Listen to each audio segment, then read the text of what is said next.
en común todos y que es muy importante, al menos en un mundo tan globalizado e hiperconectado como el que tenemos hoy en día, es la privacidad de nuestros datos. Por tanto, considero que es muy importante, y ese ha sido el objetivo que hemos perseguido con la preparación de este taller, pues que todos conozcamos al menos en parte cuáles son los riesgos que tenemos en este ámbito de la privacidad y de la protección de datos y cuáles son también nuestros derechos y obligaciones. Con esa finalidad hemos preparado este taller y con mucho cariño, todo hay que decirlo, que será impartido por Paz Martín. Paz Martín es delegada de protección de datos de Mupiti, y lo digo en primer lugar porque nos llena de satisfacción y de orgullo tener una profesional tan importante en este cometido. Ella es abogada por el Ilustre Colegio de Abogados de Madrid, imparte clases de nuevas tecnologías en varias universidades, miembro de la Asociación Española de Protección de Privacidad de Datos y consultora en el ámbito de protección de datos con distintas entidades, además de ser DPO de otras varias entidades. El taller lo hemos titulado 10 cuestiones básicas que todos deberíamos saber sobre protección de datos.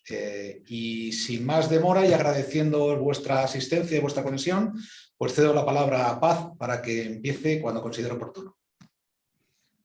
Muy bien, pues Javier, muchísimas gracias, muchas gracias a Mupiti por contar conmigo. Siempre es un placer poder, bueno, pues participar en algún evento, alguna reunión de Mupiti, y tengo, bueno, pues la no fácil tarea de hablar de lo más importante de la protección de datos en tan solo 30 minutos, porque ese es el cometido para ceñirnos al tiempo. He preparado una pequeña presentación porque las 10 cosas básicas van a ser efectivamente 10 cosas básicas, ¿de acuerdo?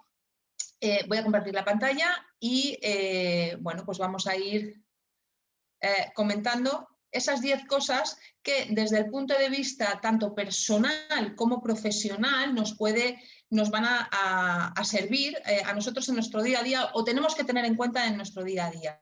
¿Por qué la protección de datos va a tener esa doble vertiente que todos como individuos, como ciudadanos, pues tenemos nuestros derechos, tenemos que conocer qué se hace con nuestros datos, pero también si manejamos datos de clientes o tenemos trabajadores a nuestro cargo, tenemos proveedores, etcétera, pues también tenemos una serie de obligaciones que debemos de respetar y cumplir, porque la ley afecta a todos. Con lo cual, de estas 10 cosas vamos allá por la primera. ¿Por qué protegemos datos? Pues porque proteger datos es proteger personas. No podemos hablar de los datos personales como algo aislado. El derecho a la protección de datos es un derecho fundamental. Está recogido en el artículo 18.4 de la Constitución, en la Carta Europea de Derechos Fundamentales. Estamos hablando de un derecho fundamental. Es una cosa muy importante. Y digamos que es un derecho tan importante que tiene naturaleza propia. Está separado del derecho a la intimidad. Una cosa es el derecho a la intimidad, que también, pero el derecho a la protección de datos, a decidir qué se hace con nuestros datos, es un derecho que tiene carta de naturaleza propia. Como todo derecho fundamental, está desarrollado por una ley orgánica, ¿vale? Que es la Ley Orgánica de Protección de Datos Personales y de Garantía de Derechos Digitales. Ahora mismo, el paraguas que tenemos es el Reglamento General de Protección de Datos. Es un reglamento europeo que, por lo tanto, es de aplicación en los 27 Estados miembros de la Unión Europea y, por lo tanto, es de directa aplicación a todos los ciudadanos de la Unión Europea y a aquellas entidades que recojan datos de ciudadanos de la Unión Europea, aunque estén fuera, ¿vale? Por ejemplo, pues Google, Facebook, todas las con grandes compañías que no tienen domicilio o en principio no tienen presencia en la Unión Europea, como recogen datos de ciudadanos de la Unión Europea, les afecta. Insisto, la normativa europea es muy proteccionista de las personas. Entonces, en eso tenemos que estar ciertamente contentos porque, bueno, pues mejor estar en la Unión Europea que no estar pues, en otros países como China, donde la privacidad pues, tiene poca importancia o menos protección que la pueda tener aquí. Bien, segunda cosa, esto nos enlaza realmente en qué se traduce la protección de datos. Bueno, pues se traduce en una serie de derechos tangibles, que es el derecho a saber, el derecho a acceder a nuestros datos. ¿Qué datos tienen nuestros? Yo puedo ir a mi banco, puedo ir a un hospital, puedo ir incluso a las empresas que tienen nuestros datos, la misma Google o incluso una red social, puedo pedir los datos que tienen nuestros. Y en este tipo de casos nos asombraría saber la cantidad de datos que tienen, no solamente los datos que les hemos facilitado de forma directa, sino otros datos pues, que cruzan y que, bueno, pues que obtienen de formas pues, a lo mejor menos transparentes. El derecho a modificar los datos o el derecho a suprimirlos, se llama también el derecho al olvido. En determinadas circunstancias nosotros podemos pedir que no tengan más datos nuestros, que no nos den el tostón con emailings comerciales de compañías que no conocemos, ¿vale? O podemos oponernos al tratamiento de los datos o limitar el tratamiento en determinadas circunstancias o trasladar los datos, el llamado derecho de portabilidad, llevarnos los datos de una entidad a otra. Por ejemplo, pues un historial médico, unos datos bancarios, etc. También tenemos un derecho a reclamar. Un derecho a reclamar cuando las cosas no se hacen bien, podemos ir a la Agencia Española de Protección de Datos, que es la autoridad de protección de datos en España, y decir, pues no se están tratando los datos como es debido o no se está siendo transparente. Fruto de esa reclamación, es posible que además se derive un daño. Bueno, pues tenemos derecho a una indemnización. No es automática, la indemnización no es automática cuando hay infracción de nuestros datos, pero sí tenemos esa posibilidad y además está reconocido en el Reglamento General de Protección de Datos.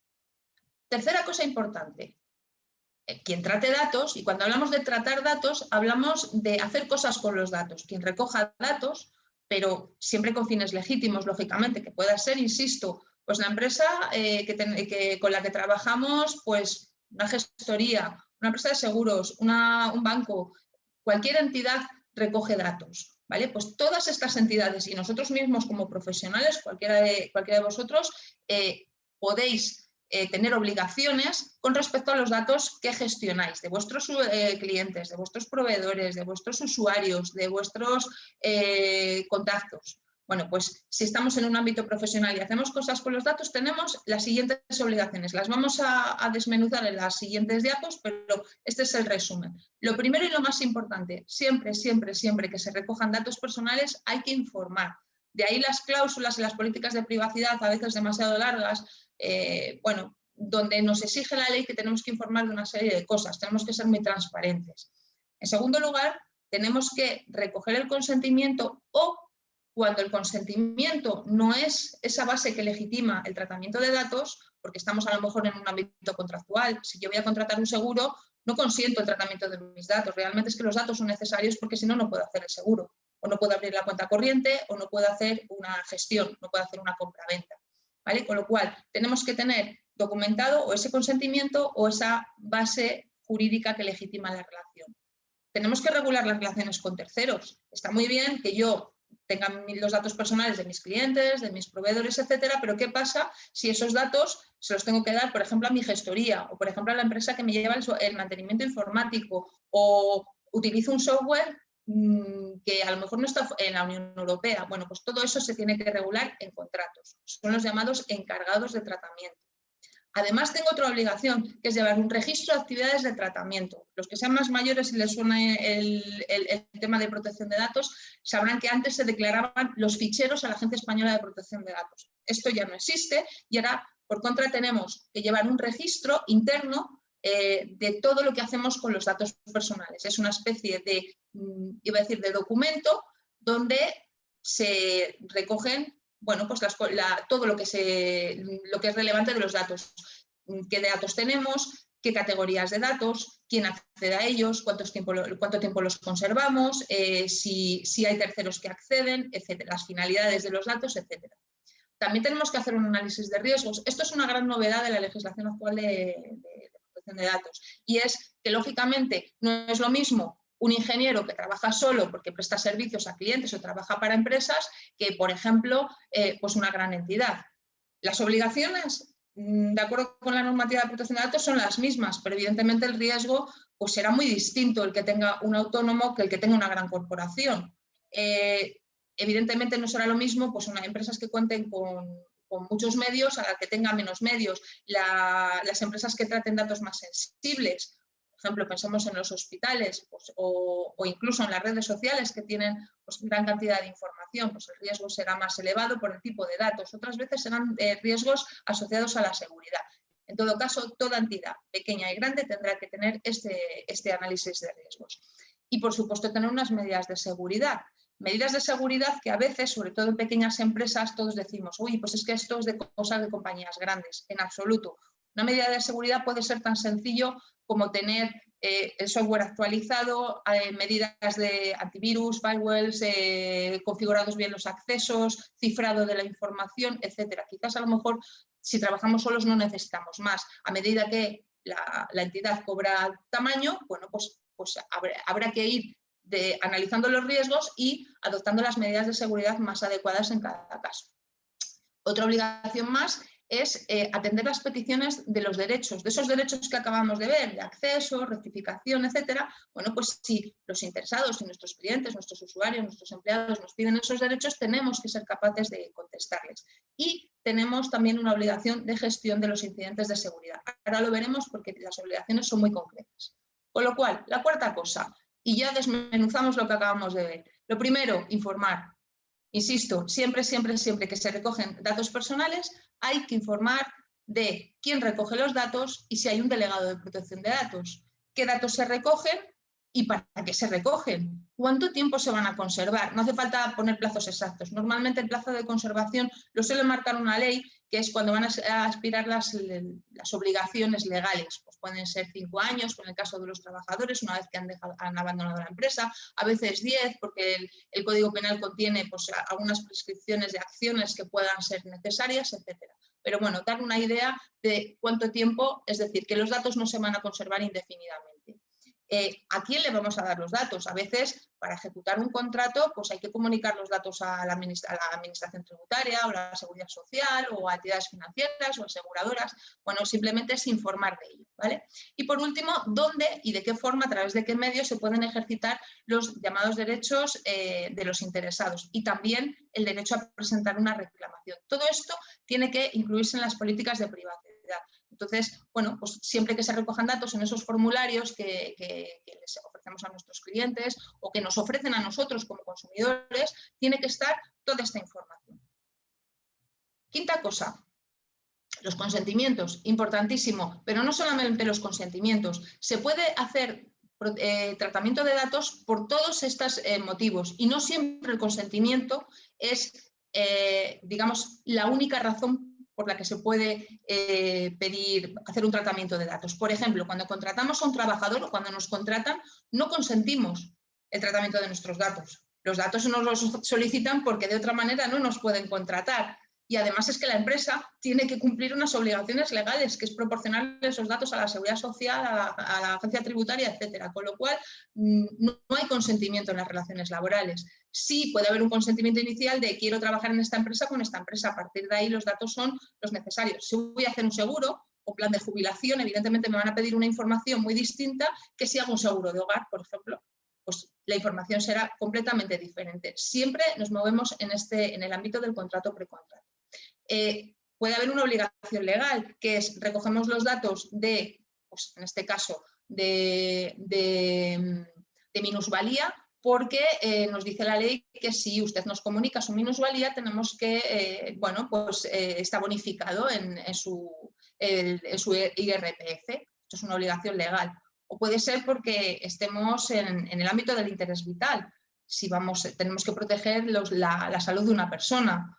O puede ser que el tratamiento de datos venga por una obligación de interés público. Estos son los ejemplos de las cámaras de seguridad que hay en todos los sitios. Bueno, pues la base de legitimación es el interés público. Y luego hay otra base de legitimación que es el interés legítimo, que es lo que posibilita, por ejemplo, que aquellas entidades de las que somos clientes nos puedan mandar información comercial sobre productos o servicios similares. Esto es así, pero también el interés legítimo es, por ejemplo, comunicar a otras empresas del grupo, sobre todo en grupos de empresas pues, que tienen distribuidas pues, la administración, recursos humanos, la informática en diferentes historias, pues ese flujo de datos internos, simplemente a efectos de administración. Pero, insisto, el tratamiento de datos tiene que ser siempre legítimo, con una de estas bases legítimas. Si no, no se podría hacer.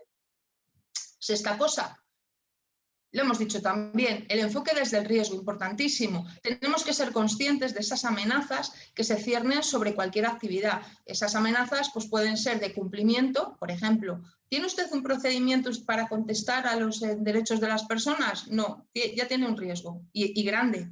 ¿Cómo se mitiga ese riesgo? Pues adoptando un procedimiento y decidiendo quién va a contestar esa petición de derechos. ¿O tiene usted un sistema de control de accesos?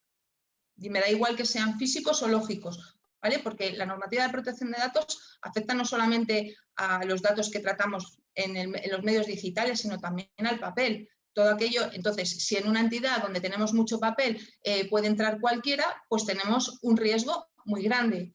¿Cómo se soluciona esto? Poniendo un control de accesos, limitando la información, que a la información solo acceda a aquellas personas que se haya decidido que es relevante que accedan a la misma. Con lo cual, ese análisis de riesgo será tan sencillo o tan complejo en función, bueno, pues también de la propia entidad. Y además, todo esto son actividades vivas, porque el riesgo, una vez gestionado, pues pueden surgir otras amenazas, pueden surgir otras situaciones, otros entornos de riesgo que hay que ir tratando. Con lo cual, la protección de los datos personales necesita constante revisión. Las tecnologías cambian, las actividades cambian, las personas cambian y, lógicamente, todo tiene que irse revisando periódicamente. Y, desde luego, no hay medida de cumplimiento que sea eficaz si no se revisa periódicamente y se audita.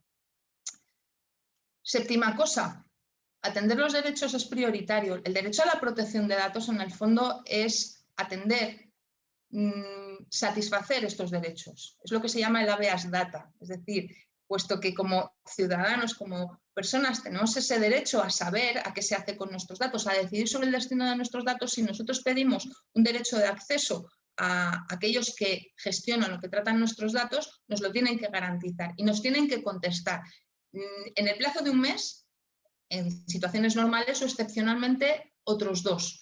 ¿De acuerdo? Es verdad que para evitar situaciones de abuso, porque siempre que existe una cosa de estas, hay gente que se dedica sistemáticamente a pedir derechos de acceso o a incordiar, bueno, pues puede estar acotado y limitarse. Si en los últimos 6 meses ya lo ha pedido más veces, pues se puede decir, oiga, usted ya ha pedido sus datos más veces, con lo cual no les vamos a contestar. Ojo, y a veces no se puede garantizar ese derecho. Por ejemplo, un trabajador nos viene y nos dice, quiero que suprimáis todos mis datos, entonces dices, pues mira, no podemos suprimir tus datos porque tienes un contrato laboral vigente, o por ejemplo, un contrato de seguro, o que tienes la cuenta corriente y le dices a tu banco, no quiero que tengáis ningún dato mío. Bueno, pues oiga, si tiene usted aquí la hipoteca con nosotros, pues difícilmente vamos a poder cancelar sus datos. En definitiva, siempre hay que contestar, en sentido positivo, en sentido negativo, pero siempre hay que contestar, porque esta es realmente donde se va a reflejar la satisfacción del derecho a la protección de datos. Y vamos a la octava cosa. Si sucede un incidente, lo que llamamos una violación de seguridad, el Reglamento General de Protección de Datos nos dice que tenemos que comunicarlo a la Agencia Española de Protección de Datos en el plazo máximo de 72 horas desde que tenemos conocimiento. Y me podéis preguntar, ¿y qué es una brecha de seguridad? Bueno, pues es todo incidente de seguridad que pueda implicar riesgo para los derechos y libertades de las personas. Que decir esto es como no decir nada. Por ejemplo, se nos pierde el portátil, nos lo han robado, hemos tenido un ataque a nuestra web, o incluso ha entrado pues, un malware y nos ha cifrado toda la información. Si fruto de todos estos incidentes los datos se ven comprometidos, es decir, no sabemos si ha habido un hacker por ahí que ha interceptado los datos, o no sabemos si los datos se han perdido y, como hemos perdido el ordenador, pues alguien ha accedido a los datos porque el ordenador no iba cifrado, etcétera, tenemos que ponerlo en conocimiento de la Agencia Española de Protección de Datos. Y en determinados casos, a los interesados. De hecho, ya cada vez es más frecuente recibir correos electrónicos de, por ejemplo, LinkedIn hace relativamente poco tuvo una brecha de seguridad y lo puso en conocimiento. Entonces invitó a los interesados, a los usuarios de LinkedIn, a que cambiaran las contraseñas, ¿vale? Habitualmente no se derivan sanciones para aquellos que han sufrido una brecha, es decir, porque sería algo disuasorio Es decir, si siempre que nos comunicamos una brecha nos sancionaran, pues entonces nadie comunicaría una brecha, sería un poco de perogrullo. Lo que sí que es cierto es que si hay una negligencia, es decir, hemos sufrido una brecha porque resulta que nos hemos dejado la puerta de la casa abierta con una señal diciendo chorizos, por favor entren por aquí, pues evidentemente hemos sido negligentes en la adopción de medidas de seguridad y por lo tanto la Agencia Española de Protección de Datos dirá, pues oiga, mire, usted ha sufrido una brecha de seguridad porque no ha sido diligente en la adopción de las medidas. Con lo cual, este es otro punto importante y el único contacto, y es posible que si no tenemos nunca ninguna brecha, ninguno que tendremos con la Agencia Española de Protección de Datos, porque no hay que comunicar más que las brechas y el nombramiento del delegado de protección de datos si lo hemos designado. Novena cosa, tenemos que llevar un registro de actividades de tratamiento, aunque antes también me he referido, bueno, pues es un documento interno obligatorio, recoge todo, es una foto fija de lo que hacemos con los datos, refleja la realidad. Pues, estará recogido, pues tenemos datos de clientes, de proveedores, de usuarios, de pacientes, de alumnos, con el tipo de datos que se tienen, si los gestiona alguien externamente, si lo tenemos en tal software, etc. Y, insisto, es un documento vivo porque se revisa periódicamente. Y la décima cosa, que no es baladí, son los principios que presiden el Reglamento General de Protección de Datos. Los principios que presiden, que además son, iba a decir, exigibles, por cuanto, ahora voy a poner algún ejemplo de alguna sanción, que por incumplimiento de principios vienen las sanciones. Por ejemplo, el principio de transparencia, el principio de licitud. He dicho antes, al hablar de las bases de legitimación, que el tratamiento de datos tiene que ser lícito. No podemos hacer tratamiento de datos ilícito, no podemos hacer tratamiento de datos que no tengan una base de legitimación establecida y clara. La transparencia. Lo que hagamos con los datos, digámoslo, no hay problema. La inmensa mayoría de los que gestionamos datos lo hacemos para ganarnos la vida y para desempeñar nuestro trabajo. Pero es verdad que hay veces que, sobre todo cuando se recopilan muchos datos y se hacen perfiles, etcétera, pues podemos tener la sospecha de que se están recopilando más datos de los que se deberían. Nos tienen que informar de todo lo que van a hacer con los datos. Otro principio es el de limitación de la finalidad. Los datos se recogen para unos fines, pero no pueden utilizarse para otra cosa. ¿De acuerdo? Yo he recogido los datos para gestionar un expediente concreto, un seguro, y yo no puedo comunicar esos datos al Corte Inglés para que les manden información sobre la tarjeta del Corte Inglés. ¿De acuerdo? Finalidades distintas, tratamientos distintos, consentimientos distintos. Principio de minimización. Hay que recoger los menos datos. En el mundo del marketing, que pues son muy amigos de pedir muchos datos porque ya los necesitaremos para algo, tienen muy interiorizado esto. No podemos pedir más datos de los que necesitamos para la finalidad para los que fueron recogidos. Principio de exactitud. Los datos tienen que ser exactos. Por eso periódicamente es bueno invitar a los usuarios, a los clientes a que actualicen su información. Les pedimos, oiga, el correo electrónico con el que nos comunicamos con usted es el correcto, ¿no? Pues actualícelo, porque hay veces que, cambiamos y no lo comunicamos. Entonces, pues esa obligación de tener actualizados los datos implica que seamos diligentes a la hora de mantener actualizadas esas bases de datos. Conservar los datos de forma finita, no infinita. Los datos no pueden tenerse guardados para siempre.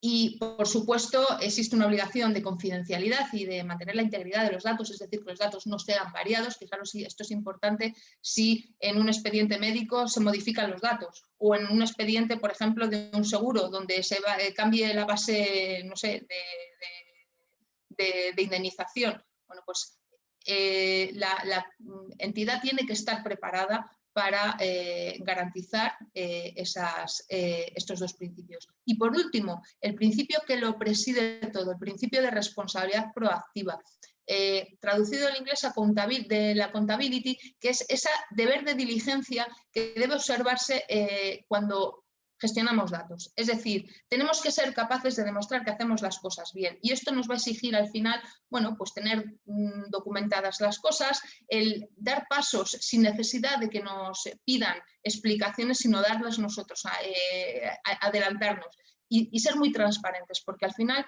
esto es lo que va a permitir que nuestros datos y hablo ya pues, desde el punto de vista de como ciudadanos, pues estén bien protegidos y estemos tranquilos de que los datos están de una forma segura, y por otro lado, si nosotros gestionamos los datos, poder garantizar a esas personas que han confiado en nosotros o que nos dan sus datos o que son nuestros trabajadores, etcétera, que estamos cumpliendo la norma y estamos garantizando ese derecho fundamental que es a la protección de datos. El lado feo de todo esto son las sanciones, que pueden alcanzar los 20 millones de euros o el 4% de la facturación global anual, a elegir por la Agencia de Protección de Datos la sanción más elevada. Y para que veáis que no me lo invento, aquí algunos de los casos emblemáticos en la Unión Europea con las sanciones más elevadas. La más elevada hasta ahora es de 50 millones de euros a Google, que la ha impuesto la Autoridad de Protección de Datos francesa, y hay otras muchas, pues, empresas de telecomunicaciones, a H&M, a British Airways, el Reino Unido, antes de abandonar la Unión Europea, pues sufrió sendas brechas de seguridad, porque además esto viene de 2 brechas de seguridad, tanto de British Airways como de Marriott International, y bueno, pues la Autoridad de Protección de Datos les sancionó por ser bueno, pues no haber sido diligentes en la adopción de medidas de seguridad. Curiosamente, de forma muy reciente, he oído que además se ha creado una acción colectiva de solicitud de daños y perjuicios por parte de los usuarios de British Airways, porque además se filtraron tarjetas de crédito, etcétera, y están pidiendo explicaciones a British Airways porque se habían filtrado ese tipo de datos. Parece ser que la seguridad que tenía British Airways en su momento pues, dejaba bastante que desear. En España la sanción hasta ahora más elevada es la de Vodafone, que ha sido bastante reciente, de marzo de este año. ¿A quién no le ha molestado Vodafone en alguna ocasión? Bueno, pues es precisamente esa gestión, esa deficiente gestión de los datos, de oiga, le he dicho a usted 20 veces que no me llame, oiga, por favor, mire, estoy en la lista de Robinson y no me han hecho ni caso, oiga, mire, bueno, pues eso no lo han gestionado correctamente y les han sancionado. Pero también han sancionado a CaixaBank o al BBVA, es decir, entidades que tienen un nivel de cumplimiento muy exigente y con todo y con eso, pues, bueno, pues no hicieron las cosas como es debido. Con lo cual, iba a decir, el que esté libre de pecado, que tire la primera piedra, porque aquí pillan a todo el mundo. Yo siempre digo que hay sectores muy regulados, como puede ser en este caso el sector financiero, las grandes compañías, y todas, o una gran parte, han sido sancionadas por hacer una mala gestión. Es verdad que volúmenes de millones de datos pues a veces son ingestionables. En el caso de Vodafone, además, funcionaba con mucha subcontratación y es en esa cadena de subcontrataciones donde se perdía el control. Y lo que dice la normativa de protección de datos es que la responsabilidad la tiene siempre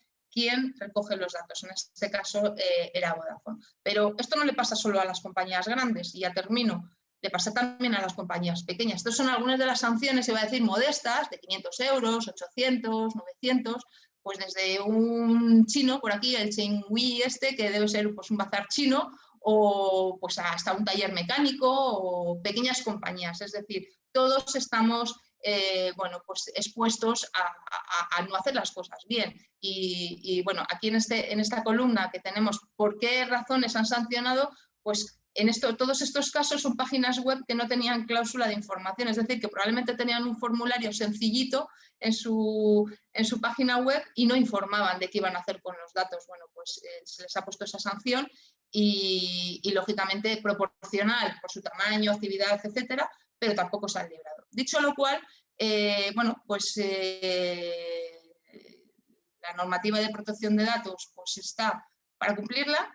Hay que ponerse siempre, yo que suelo ser bastante empática y siempre me pongo pues, la gorra de interesado, de ciudadano, y digo, pues hombre, a mí no me gustaría o no me gusta que hagan con mis datos cosas que yo desconozco, que no sé. Con lo cual, cuando me toca asesorar, digo, seamos transparentes, no tengamos miedo de decir lo que hacemos con los datos, cumplamos las obligaciones, porque de esa manera pues, estaremos garantizando ese derecho fundamental y pues viviremos muchísimo más tranquilos y más felices. Y creo que me he pasado un poquito, pero bueno, ahora sí que quedo a disposición de todos para preguntas y demás. Estaré pues encantada. Pues muchas gracias, Paz, por tu speech. Han sido 30 minutos. Los talleres queremos que sean prácticos y también que sean amenos. Así que estos 10 puntos que has desarrollado te agradecemos, que han quedado muy claros. Ahora tenéis la oportunidad, aquí tenemos el chat para que aquellos que queráis hacer alguna pregunta, pues pase ahora, pues os la pueda responder. Así que vamos a dejar un momentito, voy a ver si tenemos algo. Mira, pues aquí tenemos la primera. Mira, preguntan, primero agradece la ponencia y dice: quisiera saber si un autónomo freelance que únicamente trabaja con empresas y no tiene clientes que sean personas físicas debe cumplir con el reglamento de tratamiento de datos personales. Pregunta: ¿debería tener un registro o darse de alta como agente que trata datos personales? Pues es una pregunta muy buena. A ver, la normativa de protección de datos efectivamente no afecta a las personas jurídicas, pero es verdad que en toda base de datos de personas jurídicas siempre hay una persona de contacto.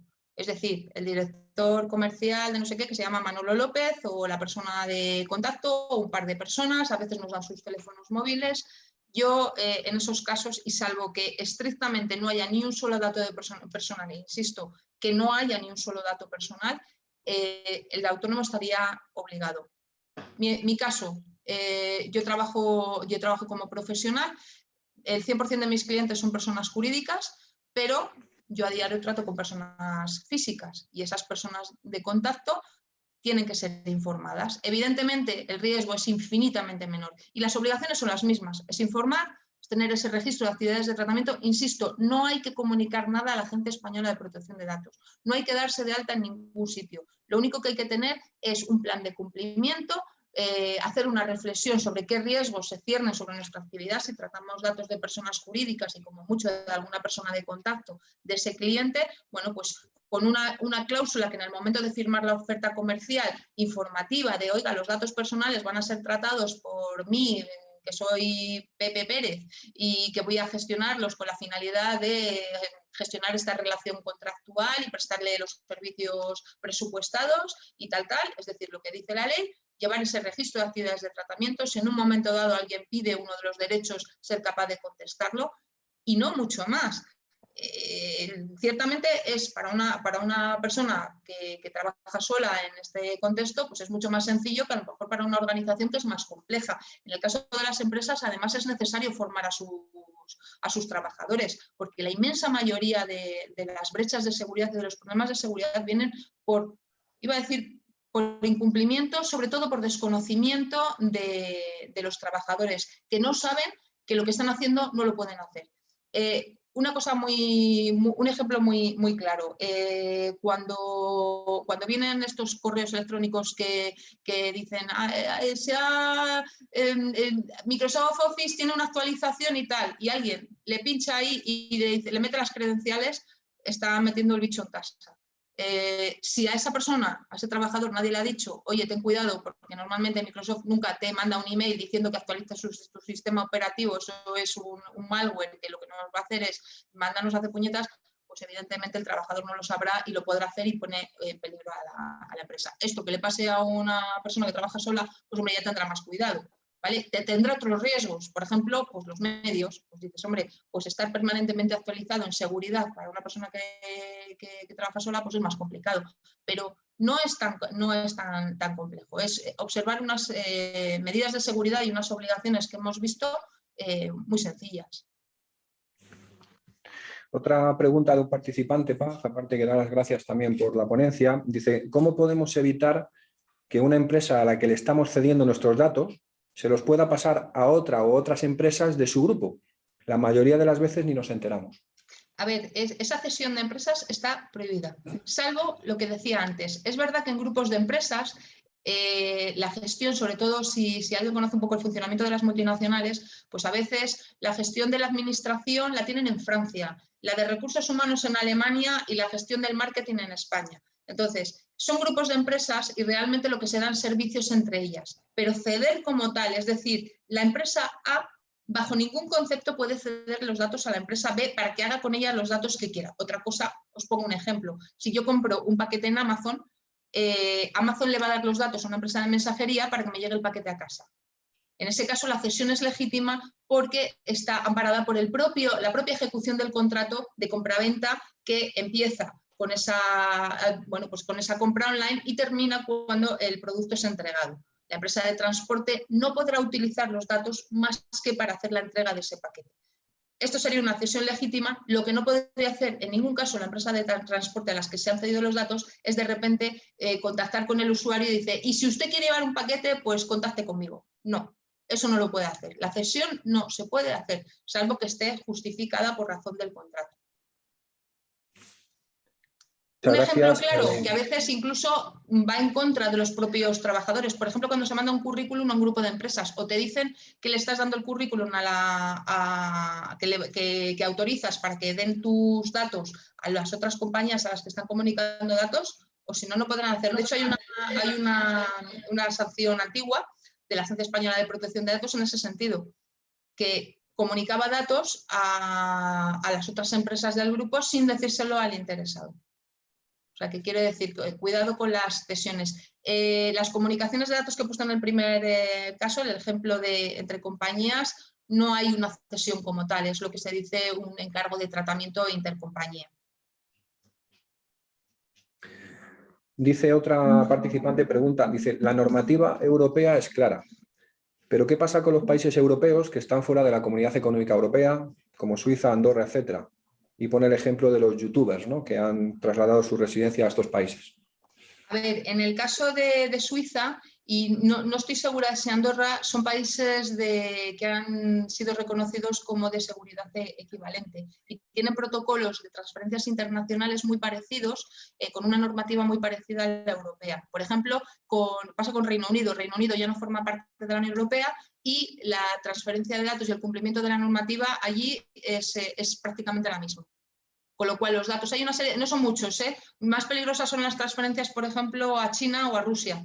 Y esto lo hacemos a veces sin darnos cuenta descargándonos aplicaciones, sobre todo las más divertidas suelen ser chinas y rusas, curiosamente, que son estas que te hacen las caritas, así, que te ponen viejo, que te ponen joven, que te dicen, pues, ¿cómo serías si fueras mujer o cómo fueras hombre? Bueno, pues todas estas se basan en patrones de reconocimiento facial. Se dicen las malas lenguas, y esto entra ahí un poco las teorías conspiranoicas, que de alguna manera es ir recopilando datos de la gente que voluntariamente sube esas fotos para tener una gran base de datos de gente, de caras. Y entonces si la herramienta es capaz de verte cómo eres viejito, tú además te has metido en el 10 Years Challenge y pues subes una foto de cómo eras hace 10 años o 20, pues ya está, tiene tu vida completa y en algunos países, como sabéis, sí que está permitido el reconocimiento facial en espacios abiertos. Aquí no está permitido, ¿vale? Está muy limitado esto. Entonces, por ejemplo, en China, pues entras en un centro comercial y te reconocen y además reconocen a los delincuentes y dicen que es en pro de la seguridad. Esto está terminantemente prohibido en la Unión Europea. Solo se puede utilizar en casos muy concretos y muy justificados. Es un tema apasionante. A mí me encantaría hablar porque es que además las preguntas que estáis haciendo son muy interesantes. Entonces da para mucho, la verdad. Desde luego, Paz, eres una apasionada de tu trabajo, no cabe duda. Sí, hombre, claro. Eso aparte. Eso aparte. Muy bien. Pues no veo aquí en el chat, estoy mirando y no hay más consultas. Así que, bueno, pues nada, pues Paz, muchas gracias a Paz, también a LegalThings, por este magnífico taller. Y bueno, pues esperamos que hayamos recordado, aprendido, la mayoría de nosotros, pues cuáles son nuestros derechos y también cuáles son nuestras obligaciones en esta materia de protección de datos. Así que os emplazamos, aparte de daros las gracias por esta asistencia, a los siguientes talleres que tendrán lugar ya después de vacaciones, así que ya recibiréis noticias al respecto. Así que todos, muchas gracias y con esto pues ya damos por concluida esta sesión o taller. Pues muchas gracias, Israel, y felices vacaciones. Felices vacaciones a todos, que disfrutéis.